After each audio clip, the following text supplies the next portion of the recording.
This is Gerry Mendicino. Join me on June 3rd and 4th at the Capitol Center for the premiere of Five the Dionnes, a musical, May 28, 1934, in a modest farmhouse in the tiny hamlet of Corbeil on the outskirts of North Bay. A miracle in 5 installments had begun. The premiere of Five the Dionnes, a musical, will take you back to a time and place that is legendary. History came here.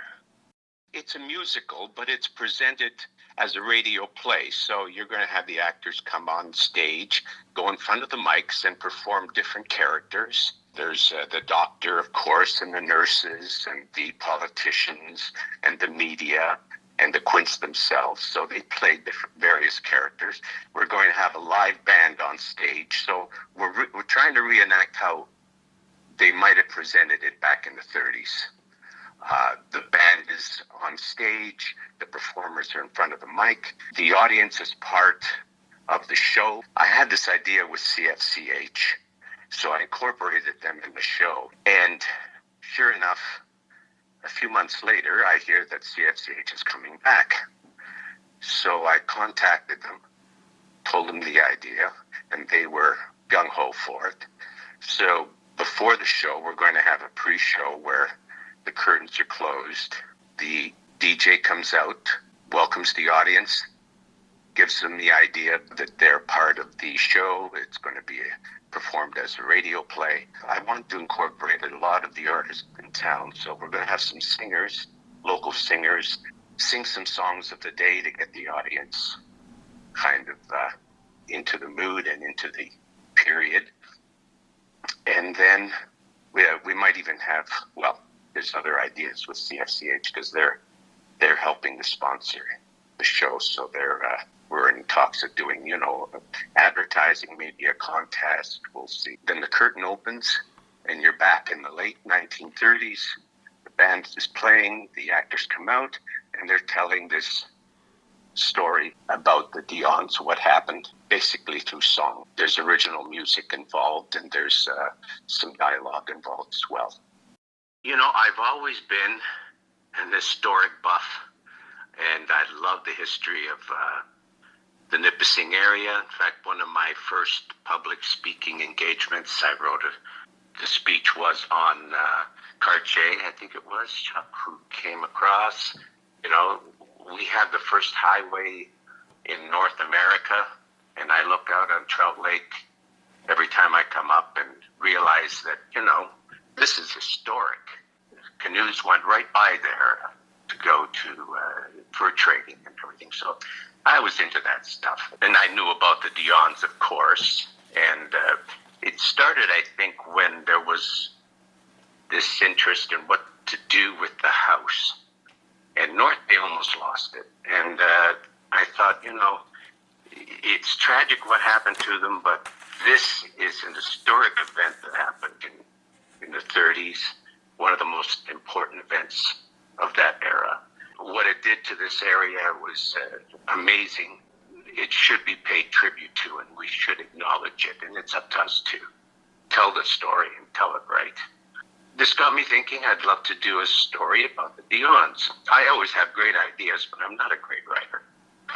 But I had this idea, and then I thought, well, maybe we'll present it, because I love the history of CFCH when it got started, and the fact that it got started, with Roy Thompson. And, they were at the Capitol. They had a studio at the Capitol Theater, and they would broadcast from the theater. So I thought that might be an interesting idea, is to present the story as a radio play.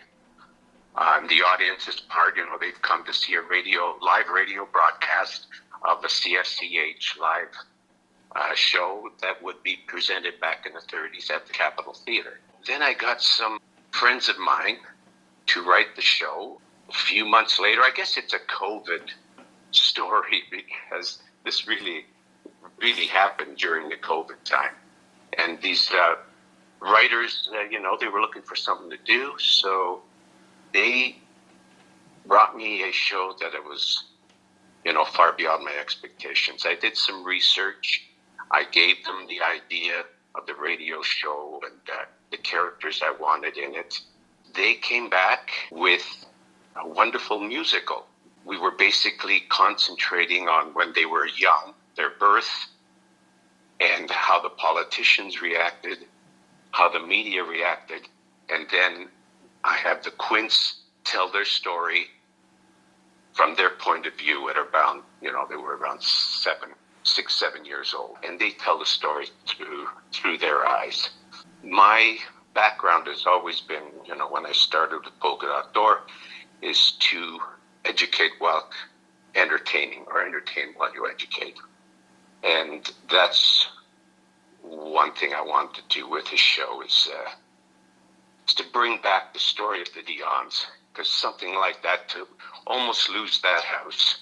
And thanks to, the people in the community that really cared, they brought it to the waterfront where it belongs.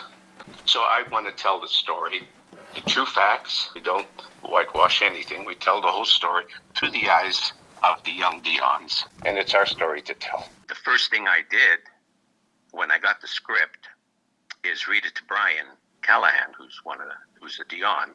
I want to make sure that the facts were straight. I read it to him, and he was gung-ho for it. So they're backing. They have an amazing fan club, even a lot of them in the States.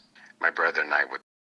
And my wonderful cast, the musical director is Neil Kennedy, and I believe he has a band in town, and his daughter, Mary Kennedy, plays the piano. Ted Chase plays guitar. He's been in many shows, and he's got a history of bands and things. Yeah, I know him through the North Bay Musicians and Entertainers Hall. When were you inducted?